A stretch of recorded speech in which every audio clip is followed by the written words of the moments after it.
अस्सलाम वालेकुम स्टूडेंट्स। आज हमारा जो टॉपिक है 10th फिज़िक्स का चैप्टर नंबर 3 का एक्सेलरेशन। एक्सेलरेशन देखिएगा, इससे पहले हमने पढ़ा वेलोसिटी के बारे में, अब हम पढ़ेंगे acceleration. Acceleration, the rate of change of velocity is called acceleration. Velocity के अंदर वेलोसिटी के अंदर चेंज आए विद रिस्पेक्ट टू टाइम, क्या कहलाएगा? एक्सेलरेशन कहलाएगा। तो वेट का मतलब होता है यहाँ पे टाइम की बात कर रहा है, with respect to time velocity के अंदर जो चेंजिंग आई उसको हम एक्सेलरेशन कहेंगे। तो एक्सेलरेशन को हम स्मॉल ए से डिनोट करते हैं, it is a vector quantity. So velocity भी वेक्टर क्वांटिटी, तो वेलोसिटी के अंदर चेंजिंग को हम एक्सेलरेशन के अंदर, तो एक्सेलरेशन भी वेक्टर क्वांटिटी है। फार्मूला होता है हमारे पास एक्सेलरेशन को change in velocity with respect to time.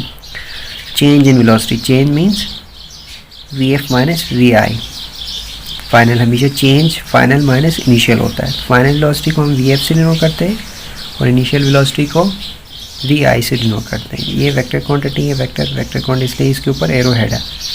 Change in velocity को हम डेल्टा v लिखते हैं और टाइम डेल्टा t। तो ये एक्सेलरेशन का हमारे पास क्या है? फार्मूला है। और इसका जो यूनिट है वो क्या है? एक्सेलरेशन का जो यूनिट है वो क्या है?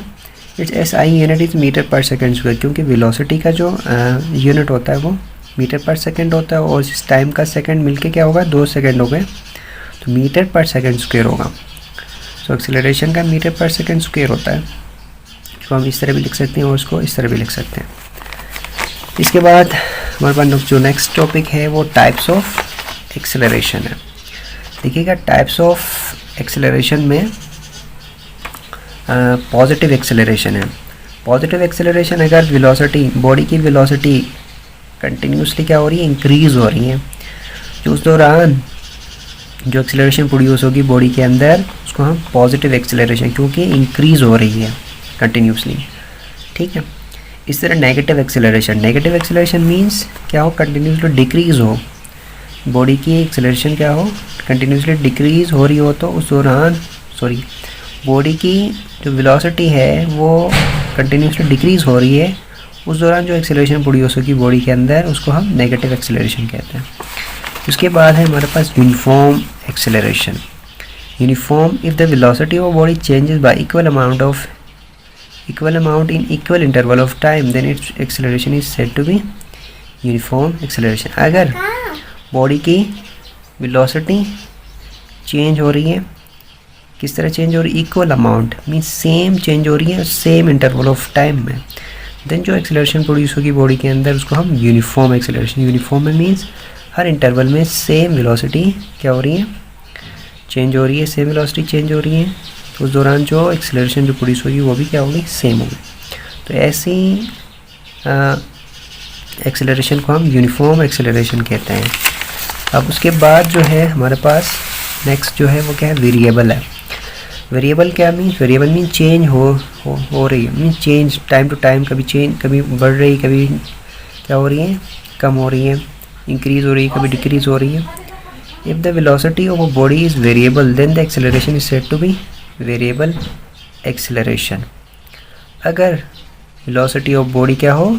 वेरिएबल हो, देन द एक्सेलरेशन, वेरिएबल का मतलब चेंज हो रही हो विद रिस्पेक्ट टू टाइम, कभी बढ़ रही हो, कभी घट रही है, ठीक है। तो ऐसे वेलोसिटी को हम क्या कहेंगे? ऐसे एक्सेलरेशन को हम क्या कहेंगे? वेरिएबल एक्सेलरेशन कहेंगे, चेंज होती रहे, ठीक। उसके बाद है ज़ीरो एक्सेलरेशन। ज़ीरो एक्सेलरेशन कब होगा? जब बॉडी यूनिफॉर्म वेलोसिटी के साथ मूव करेगा, उसमें कोई चेंजिंग नहीं आएगी थ्रू आउट दी बॉडी। क्या करेगा? बॉडी के अंदर कोई एक्सेलरेशन प्रोड्यूस नहीं होगा अगर वेलोसिटी के अंदर कोई चेंजिंग नहीं आएगी। तो यूनिफॉर्म वेलोसिटी के दौरान जब बॉडी यूनिफॉर्म वेलोसिटी के साथ मूव करेगा तो बॉडी के अंदर ज़ीरो एक्सेलरेशन प्रोड्यूस होगा। और उसके बाद है हमारे पास average acceleration. Average means the ratio between total change in velocity and time is called average acceleration. Average means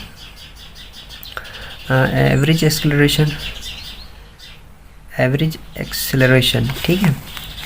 अब एवरेज एक्सेलरेशन देखिएगा, अब ये टॉपिक है बड़ा ही इंपॉर्टेंट है एग्ज़ाम के पॉइंट ऑफ व्यू से। इक्वेशंस ऑफ मोशंस के बारे में हम स्टडी करेंगे। हमारे पास बेसिकली 3 इक्वेशंस ऑफ मोशंस है, तो वन बाय वन उनको हम ड्राइव करेंगे। तो सबसे पहले हम फर्स्ट इक्वेशन को हम ड्राइव करेंगे। Suppose a body is moving with initial velocity.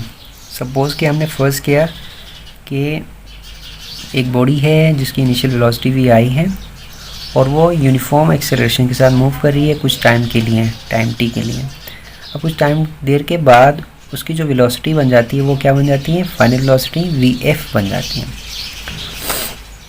अब हमें पता है, देखिए यहाँ पे वेलोसिटी जो है वो चेंज हो रही है, बॉडी की इनिशियल से फाइनल हो रही है टाइम टी में। अब change in velocity V F minus V I होगा और change in velocity with respect to time क्या होगा, V F minus V I divided by T. और हमें पता है change in velocity with respect to time किसके इक्वल होता है, एक्सेलरेशन के। और हमने एक्सेलरेशन के डेफिनेशन में पढ़ा है rate of change of velocity is called acceleration. So acceleration equals to V F minus V I divided by T. और यहाँ से क्या होगा, कॉस मल्टीप्लाई होगा, ए टी यहाँ पे ए के साथ मल्टीप्लाई होगा ए टी, और ये यहाँ पे ऐसे लिखेंगे हम।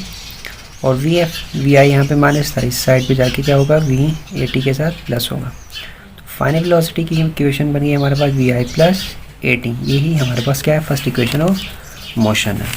अब इसके बाद हमारे पास क्या है, second equation of motion. Second equation of motion को कैसे ड्राइव करेंगे, suppose a body starts with initial velocity V I and travels with uniform acceleration A for a period of time T. यहाँ तक वहीं प्रीवियस।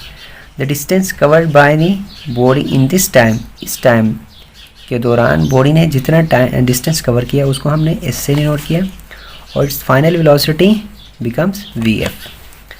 अब हमें पता है एवरेज वेलोसिटी किसकी इक्वल होता है, V F plus V I divided by 2 के। और हमें पता है डिस्टेंस ट्रेवल और हमें ये फार्मूला पता है v is equal to average velocity. Average velocity equal होता है एस अपॉन टी के। अब यहाँ से क्या होगा, डिस्टेंस हमें फाइंड करना है, एस फाइंड करना, तो क्या होगा, ये इसके साथ मल्टीप्लाई होगा। तो distance travel equals to average velocity multiply by T. यहाँ से अगर हम डिस्टेंस फाइंड करेंगे तो इसका ऐसे हमारे पास क्या होगा, इक्वेशन मिलेगी। सो हमें पता है एवरेज वेलोसिटी क्या है, V F plus V I divided by 2 और ये टी ऐसे ही आया। अब first equation of motion, V F किसके इक्वल होता है, वी एफ की value V I plus A T के, V F equals to V I plus A T के। अब हम इक्वेशन वन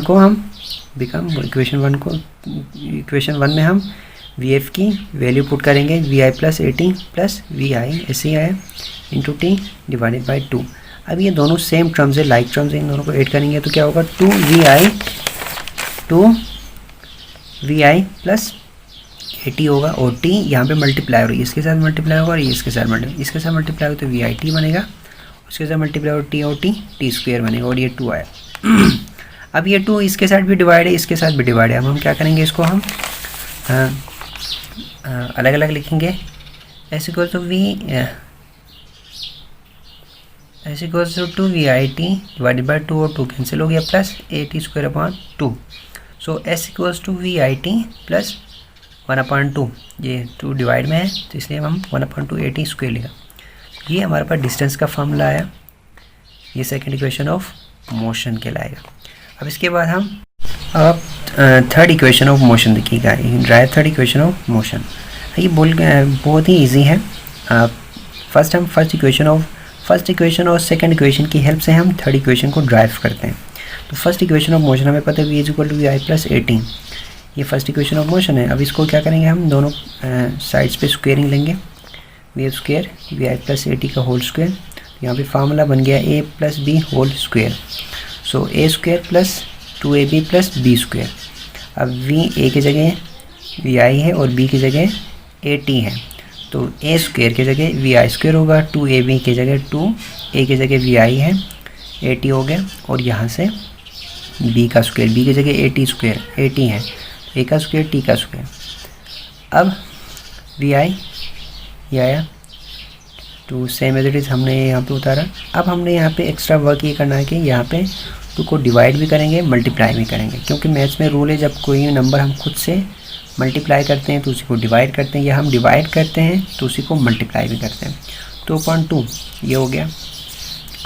अब नेक्स्ट जो हम करेंगे यहाँ पे 2 देखिएगा कॉमन है, यहाँ पे भी 2 है, यहाँ पे भी 2, और क्या कॉमन है, ए कॉमन है, एक्सेलरेशन कॉमन है। यहाँ एक है, यहाँ पे 2 ए है, तो एक कॉमन है। तो हमने क्या किया, टी भी कॉमन है, लेकिन टी भी हमने कॉमन नहीं लेना क्योंकि हमने इक्वेशन बनाना है यहाँ पे। तो 2a हमने कॉमन लिया, तो यहाँ से VIT प्लस यहाँ से बचा हमारे पास 2 बाहर गया, तो नीचे हमारे पास 2 रहा 1/2 क्योंकि a स्क्वायर नहीं रहेगा, क्योंकि यहाँ पे एक a बाहर कॉमन लिया हमने। तो ये पूरा हमारे पास जो बना अभी VIT plus 1/2 second equation of motion, जो कि इक्वल है किसके, जो कि इक्वल है किसके, s के इक्वल है। तो यहाँ पे हम क्या करेंगे, इसकी जगह हम s पुट करेंगे। So VF square equal to VI square plus 2as। तो 2as को हम क्या करेंगे, एक साइड पे लिखेंगे और VI को इस साइड पे लेके जाएंगे, तो क्या होगा, माइनस होगा। तो 2as equal to VF square minus VI square, ये है हमारे पास थर्ड इक्वेशन ऑफ मोशन।